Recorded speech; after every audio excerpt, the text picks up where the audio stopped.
Imagine this. A quiet old library, rain lashing against the windows. Spooky. Pricey.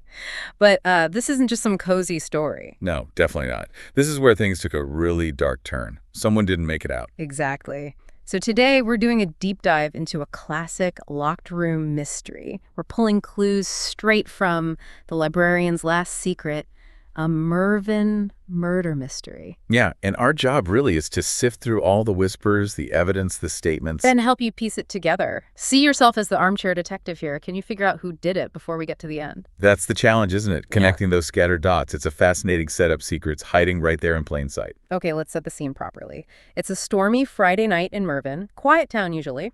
And at 9:45 p.m., Mr. Rajan, the night librarian, he's found dead, face down, near the ancient manuscript section. Okay, ancient manuscripts, noteworthy. But here's the kicker. The room was locked from the inside. The classic locked room setup. Always gets you thinking.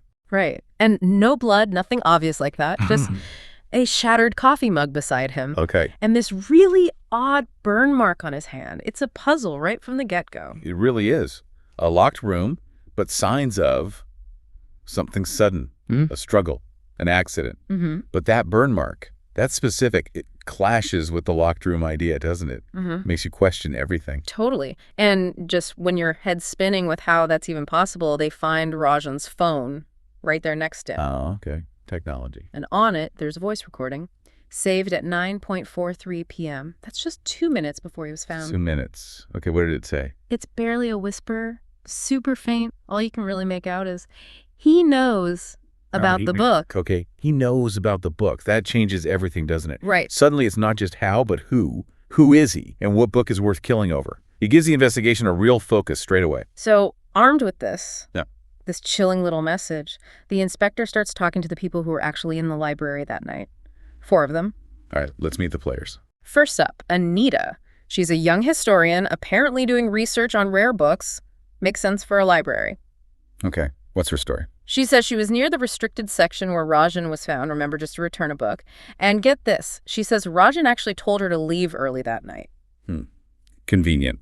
Or just coincidence. Okay, who's next? Then there's Mr. Desai. He's the old caretaker. He's been there forever, apparently nearly blind. Nearly blind, but still working as a caretaker. Interesting. And he said he smelled something burning, like metal, just before the thunder clapped really loud. Burning metal. In a library. From someone who can barely see. That's Yeah. a very specific detail. Okay. Number 3, Kabir, Rajan's assistant. The word is he was ambitious, maybe a little jealous of Rajan lately. Ah, the ambitious assistant. Classic trope, but often true. He claims Rajan never let him near the rare book section, and he insists he left the library before 9:30 p.m. Before 9:30, so theoretically he wasn't there when Rajan died, if the timeline holds. But that jealousy and being kept out of that specific section. And finally, Mrs. Sharma, a quiet reader. She's apparently visited the library every single Friday for like 30 years. 30 years. Wow. Creature of habit. Totally. She was in her usual corner spot.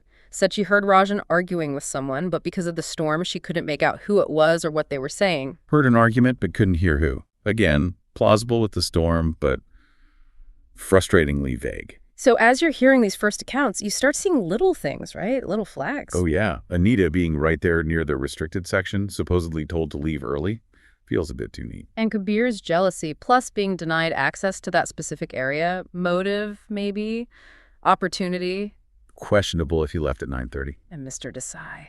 That burning metal smell, it's so out of place. Why would he mention that? How could he even smell it so distinctly? And Mrs. Sharma, the quiet observer, heard an argument. Maybe she heard more than she's letting on. Or maybe she misheard. You just don't know yet. Exactly. Each statement has a little hook. Something that doesn't quite sit right. Desai's smell, though. That one really sticks out. It's sensory, it's specific, and it doesn't fit the environment. Demands a closer look, definitely. So the inspector obviously zeroes in on that restricted section where Rajan was found, looks around. At first glance, nothing seems stolen. Which, weird, right? If there was a struggle, you'd expect something to be missing. Yeah, especially if it was about a valuable book or something. But then, tucked behind some dusty old files, they find a small antique book. And it's partly burned. Partly burned. Okay. What book? The title is, wait for it, Secrets of the Maharaja's Vault. Apparently, it details hidden treasures, access codes, the whole shebang. Whoa. Okay. Secrets of the Maharaja's Vault.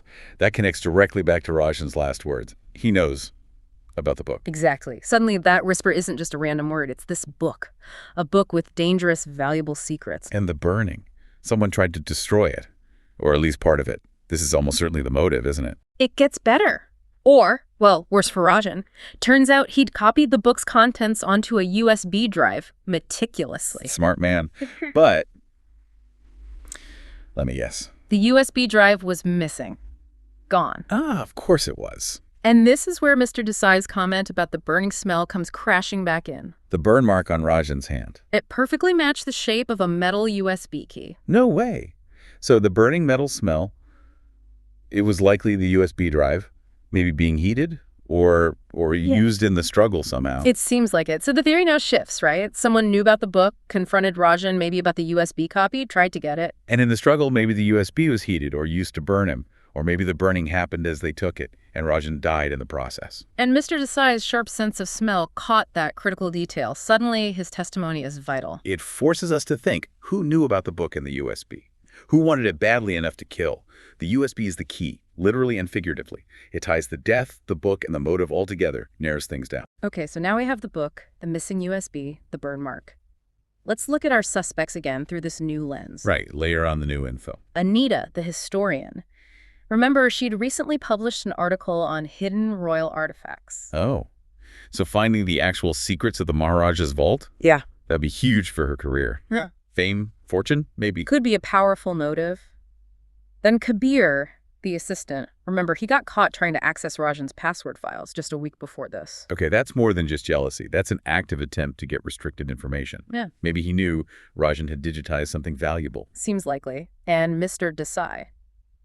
Well, his poor vision is confirmed, but his sharp hearing, combined with that smell detail, makes him a potentially crucial witness, right? Even if he didn't see anything, he heard and smelled something important. Definitely. He's not a suspect in the same way, perhaps, but his input is suddenly gold dust. And that leaves Mrs. Sharma, the quiet 30-year regular... Here's where it gets really strange. The investigation digs into her background, and they find nothing. No official employment records, no family listed anywhere, nothing connecting her officially to the town for those 30 years. 30 years. And no trace. That's not just being private. That's actively hiding. A ghost. Right.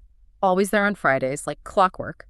But officially invisible. It's more than unusual. It feels deliberate, like she wanted to blend in, to be unnoticed. That absence of information, it's screaming louder than any evidence they have found so far. It's a massive red flag. How often does the lack of something point right to the answer? It really makes you wonder. And this brings us to the final piece, the breakthrough. The inspector, maybe feeling that same pull towards Mrs. Sharma, decides to listen to Rajan's last message one more time. Okay. Just listening again. No, this time they use tech to clean up the audio, filter out the storm, the static, really enhance what's there. What? And they hear something new. Underneath the whisper about the book, there's a soft rustle, like fabric maybe, and another voice. Very, very faint. It says, "Sharma, please." Oh, wow. Sharma, please. Rajan's last words weren't just about the book. They were addressed to her, pleading with her. Seems like it. That's the aha moment, isn't it? Everything snaps into focus. Absolutely. All those little oddities about Mrs. Sharma, the lack of records, the quiet routine, hearing the argument but not who it all clicks, Rajan's final plea points the finger directly. And, well, faced with that, the silence breaks. Mrs. Sharma confessed. So what was her real story? Turns out she was a librarian there, back in the 1980s, but she got fired for stealing royal archives. Stealing archives, so the book. Exactly. She changed her name, vanished, and then came back, quietly slotting herself into the background, visiting every Friday for 30 years, just waiting. Waiting for what? For the heat to die down? Or for something else? Waiting perhaps until her past was safely buried. But then Rajan found that book, Secrets of the Maharaja's Vault. It likely contained information linked to what she stole, or proof of her identity. And he was going to expose her after 30 years of hiding in plain sight. That's what she said. He was going to expose me. She warned him, told him to drop it. But he wouldn't, so she silenced him, killed him to protect her secret. Chilling. The ultimate irony, isn't it?